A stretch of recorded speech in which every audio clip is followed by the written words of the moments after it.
Manchester United face à Arsenal. Un duel entre deux géants anglaises. Un match plein d'intensité et de rebondissements. Selon vous, qui prendra l'avantage aujourd'hui? Supporters mancuniens, bonjour. Legacy United pour vous servir.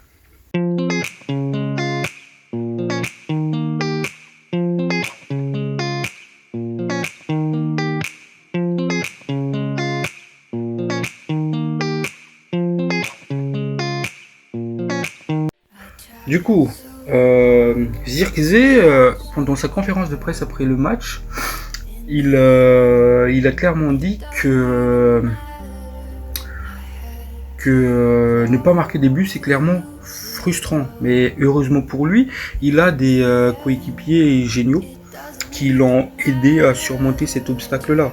Du coup, la preuve, pendant le match contre Everton, il a réussi à claquer un doublé. Il a fait d'ailleurs un match XXL avec ses ouvertures, les gars. Je sais pas, en première mi-temps où il fait l'ouverture magnifique, il lève la tête, passe vers l'avant, dosé à Amad Diallo à l'entrée de la surface.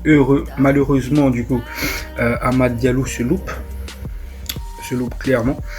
Du coup, en fait, Zirkzee dans ce match-là, il était précis, c'était un joueur de ballon. Je l'ai toujours dit, en fait, Zirkzee, c'est un excellent joueur de ballon. C'est pas son dosé et tout. En fait, je pense que le problème de Zirkzee jusqu'à maintenant, c'était un problème de confiance. Et grâce à ce match-là, je pense que ça va faire que du positif, du bien pour lui. C'est bien du coup parce qu'il est notamment revenu qu'il faut aussi du temps pour créer des liens avec l'équipe et que maintenant là, au jour d'aujourd'hui, cet lien-là commence à se créer déjà. Donc c'est une excellente nouvelle pour nous. Et ce qu'on peut souligner aussi avant ce choc face à Arsenal, c'est que nos attaquants sont en confiance. Haaland, Zirkzee, Rashford. Donc voilà, on a nos armes offensives qui sont disponibles et qui sont en confiance. On pourrait répondre à ces Gunners là. D'ailleurs, Amorim a précisé pendant son conférence de presse que Arsenal était de loin la meilleure équipe qu'il allait affronter du coup depuis qu'il est arrivé à Manchester United, et c'est la meilleure équipe et de très très loin. Et c'est aussi un test pour lui, pour savoir où il en est au niveau de l'équipe et tout. Il a notamment aussi parlé que il faut aussi gérer la rotation des joueurs, parce qu'il y avait clairement des joueurs qui étaient fatigués. Gérer aussi Leny Yoro, parce qu'un journaliste lui a posé la question sur Leny Yoro. Il disait que c'était un joueur avec beaucoup de talent, le défenseur moderne, mais il faut gérer ses minutes au début parce qu'il vient de revenir de blessure, donc voilà. Donc je crois pas que Leny Yoro va être titulaire face à Arsenal. Je pense plutôt qu'il va débuter sur le banc. Et au fur et à mesure, peut-être qu'il va faire une rentrée à la 65e minute, 70e minute, histoire de gratter. Notamment aussi, il a parlé du courage qu'il faut avoir face à Arsenal, parce que c'est un gros match. Et le pressing, l'intensité dans les pressings. Parce que pour lui, en fait, ça sert à rien de mettre l'intensité partout dans le pressing.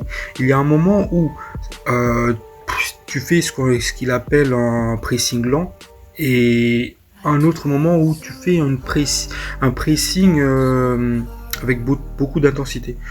Donc je tiens à souligner, les gars, c'est important, et ça me fait du bien en fait d'entendre ça, parce qu'on est d'accord, parce qu'on a vu sous l'ère Tenarg que le pressing il était désorganisé, c'est-à-dire t'as Bruno qui va presser l'adversaire et personne ne le suit. Derrière, on se fait casser sur une seule passe et voilà, l'attaquant adverse il se retrouve face à face au gardien de but. Donc là déjà, ce que je tiens à souligner, c'est que Amorim il remarque les faiblesses de l'équipe et il se cache pas. Il le pointe du doigt, même si on gagne 4-0 face à Everton, il a pointé du doigt que, certes, on a gagné 4-0, mais tout n'était pas beau, tout n'était pas rose. On a dominé les 15 premières minutes, mais après c'était Everton. Et jusqu'au premier but. Et après, on a regagné. Donc en fait, on voit les mêmes matchs. Ça change de Tena qui nous disait oui, on a dominé, on méritait de gagner, alors que clairement c'était l'adversaire qui méritait de gagner. Face à Aston Villa, il me semble, oui, on méritait de gagner parce que Bruno Fernandes, il a eu le coup franc, là, il aurait pu le mettre. Bah oui, mais sauf que Aston Villa aussi aurait pu mettre des occasions derrière. Donc là, en fait, j'ai l'impression que Amorim et nous, on voit exactement les mêmes matchs et on est d'accord. Donc, je suis très content, très hypé aussi. Et du coup aussi, il insiste sur le fait de comprendre le jeu, d'être intelligent. Et il a souligné quelques joueurs d'ailleurs pour ça. Il a parlé notamment de Mazraoui. Il disait que c'est un joueur qui comprend le jeu, qui est intelligent et qui fait du bien à l'équipe. Il a notamment parlé aussi du fait que Maino il venait de revenir, donc il manquait encore de rythme dans le jeu. Et voilà, je pense que j'ai fait un peu le tour. Ah, il a notamment un journaliste lui a posé la question sur le fait que les supporters ont chanté pour lui pendant le match face à Everton. Du coup, le gars, un peu gêné, il disait non, moi ça me plaît pas du tout, je préfère qu'ils chantent pour les joueurs qui sont sur le terrain, qui se battent, que pour moi, quoi. Donc ça se voit encore le fait que Amorim il est humble. Donc ça fait plaisir. En fait c'est pas comme les autres coachs qui se dit.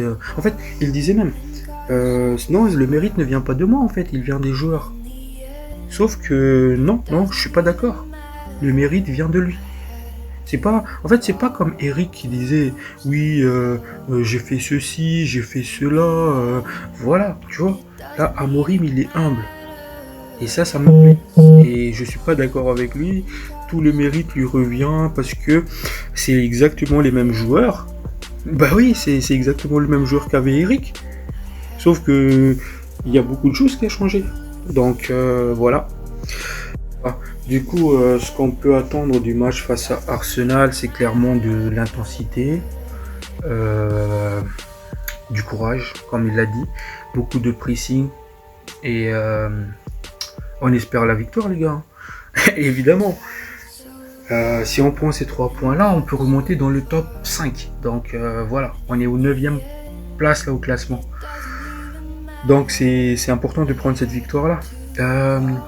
Les absences pour le match face à Arsenal. Du coup, il y a Lisandro Martinez et Maino qui sont suspendus parce qu'ils ont eu des cartons jaunes sur le match face à Everton. Du coup, avec l'accumulation des cartons jaunes, ils sont absents pour le match. Il y a Johnny Evans et Lindelof. Du coup, ce qu'il faut souligner aussi, c'est que nos joueurs ils reviennent de blessures, c'est-à-dire que l'infirmerie se vide. Donc voilà, on est content. Lenioro qui est sorti, Lindelof, Maguire qui est sorti. Donc on a quasiment l'équipe type, à part Maino et Licha qui sont suspendus. Donc pour le 11 probable du match. Du coup, je pense qu'il va partir avec un Olung en 9, Garnacho et Mount en soutien. Les deux 10 quoi. Du coup, dans l'axe, je pense, dans le milieu, je pense qu'il va mettre Ugarte et Bruno. Sur le côté, je pense qu'il va partir sur un Ahmad, côté droit. Côté gauche, je pense qu'il va partir encore sur soit Diogo Dalot, soit Diogo Dalot ou Luke Shaw. Je pense qu'il va partir sur Luke Shaw sur le piston gauche. Après, il y a Malacia aussi. Mais je pense que Luke Shaw. Et en défense centrale, Maguire, De Ligt et Mazraoui. et puis Onana dans les cages. Je pense qu'il va partir avec ça. Parce que il a aussi dit qu'il allait faire tourner donc pour gérer la fatigue des joueurs. Donc je pense qu'il va partir sur ça. Ouais. Donc j'espère vraiment les gars que ce match-là, on va le gagner. Après c'est le premier test d'Amorim. On sait dans quel état il a récupéré l'équipe. Une défaite, franchement je l'en veux pas. Si jamais il y a une défaite, mais en fait c'est la manière. Je veux pas qu'on fait un match moyen, mauvais. Je veux qu'on joue notre jeu et que si on perd, tant pis. Si on gagne, tant mieux. Mais voilà, c'est ultra important de rester sur son principe de jeu, sur ce qu'on a vu. Il faut que les joueurs appliquent exactement ça, parce que là c'est le vrai test d'Amorim, de l'Amorim Ball. Donc voilà, c'est ce que j'attends du coup du match. Et voilà ce que j'attends du match. Je pense que si on va presser, si on le presse vraiment Arsenal comme on a fait avec les deux autres, c'est-à-dire Everton et Bodo Glimt, je pense que si on le presse, je pense qu'on pourrait les faire mal. Parce que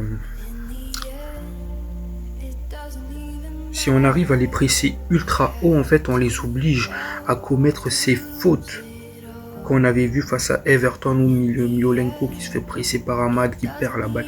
Je pense qu'on pourrait les battre. Je pense qu'on a une équipe capable de les battre. On a une bonne équipe, les gars. C'est juste qu'on n'avait pas le bon coach. Mais là, on a le bon coach. Donc, à voir. Du coup, mon pronostic du match. Les gars, moi je dis 2-1. 2-1 pour Manchester United. Oui, 2-1 pour Manchester United. Voilà, merci beaucoup les frères mancuniens. À bientôt. N'hésitez pas à vous abonner. Bye bye.